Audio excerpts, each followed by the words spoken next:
ತುಂಬ ಖುಷಿ ಆಗ್ತಾ ಇದೆ ಸರ್. ನಾವು ಸತತವಾಗಿ 4 ವರ್ಷ ಆಯಿತು ಸರ್ ಬರ್ತಾ ಇದ್ದಿಲ್ಲಿ. ವರ್ಷ ವರ್ಷ ಹೆಂಗೆ ಬರ್ತಾ ಇದೀವಿ ಹಂಗೆ ನಮಗೆ ಒಳ್ಳೇದಾಗ್ತಾ ಇದೆ ಸರ್. ಅಲ್ಲ, ನಿಮ್ಮಲ್ಲಿ ಎಷ್ಟು ಥರ ಎಲ್ಲ ಗೊಂಬೆಗಳಿದ್ದಾವೆ, ಯಾವ ಥರ ಕಲಾಕೃತಿಗಳ ಗೊಂಬೆಗಳಿದಾವೆ ಸರ್? ನಮ್ಮ ಹತ್ರ ಸರ್ ಟೋಟಲ 8 ಗೊಂಬೆ ಇದಾವೆ ಸರ್. ಇವು 3 ದೊಡ್ಡ ಗೊಂಬೆ, ಆಮ್ಯಾಗ ಚಿಕ್ಕದು 5 ಗೊಂಬೆ ಇದಾವೆ ಸರ್. ಒಂದು ಲೇಡೀಸ್ ಇದಾವೆ, ಒಂಥರ ಟಕಳ ಅದಾವೆ, ಒಂದು ಸ್ವಲ್ಪ ವೆರೈಟಿ ಜೋಕರ್ ಗೊಂಬೆ ಅಂತೂ ಅದಾವೆ ಸರ್. ಸರ್, ಎಷ್ಟು ವರ್ಷಗಳಿಂದ ನೀವು ಈಗ ಗೊಂಬೆಗಳನ್ನ ಕಲಾ ಪ್ರದರ್ಶನ ಮಾಡ್ತಾ ಇದ್ದೀರಿ ಸರ್? ಎಲ್ಲೆಲ್ಲೆಲ್ಲ ಪ್ರದರ್ಶನ ಕೊಟ್ಟಿದ್ದೀರಂತ ಸರ್? ಆಲ್ಮೋಸ್ಟ್ ನಾವು ಕರ್ನಾಟಕ, ಮಹಾರಾಷ್ಟ್ರ ಎಲ್ಲ ಥರ ಕೊಟ್ಟಿದ್ದೀವಿ ಸರ್. ಗಣಪತಿಯಲ್ಲಿ ಎಲ್ಲ ಥರ ಕೊಟ್ಟಿದ್ದೀವಿ ಸರ್.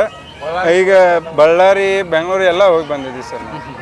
ಎಷ್ಟು ಕಲಾವಿದರಿದ್ದೀರಿ ಸರ್ ನೀವೆಲ್ಲ ಗೊಂಬೆಗಳಿಂದ? ನಾವು ಟೋಟಲ್ ಒಂದು 13 ಜನ ಇದ್ದೀವಿ ಸರ್.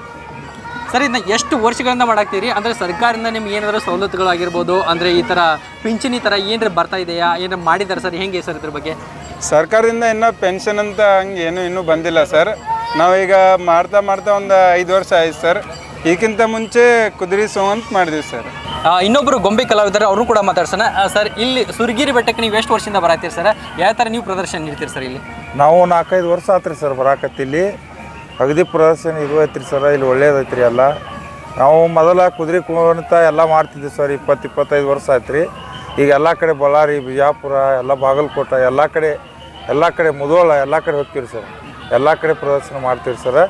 ನಾವೇನು ಇದು ಹಂಗೆಲ್ಲ ಇದು ಐತ್ರಿ ಸರ್.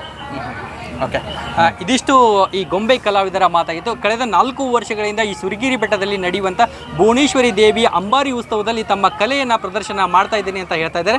ಒಟ್ಟಾರೆಯಾಗಿ ಈ ವರ್ಷವೂ ಕೂಡ ತಮ್ಮ ಕಲಾ ಬಳಗದೊಂದಿಗೆ ಈ ಅಂಬಾರಿ ಉತ್ಸವದಲ್ಲಿ ಭಾಗಿಯಾಗಲು ತುಂಬ ಸಂತೋಷವಾಗಿದೆ ಅಂತ ಕೂಡ ಹೇಳ್ತಾ ಇದ್ದಾರೆ. ಕ್ಯಾಮ್ರಾ ಪರ್ಸನ್ ಪ್ರಜ್ವಲ್ ಜೊತೆ Avinash Koshti, run TV news, Suragiri ಬೆಟ್ಟ.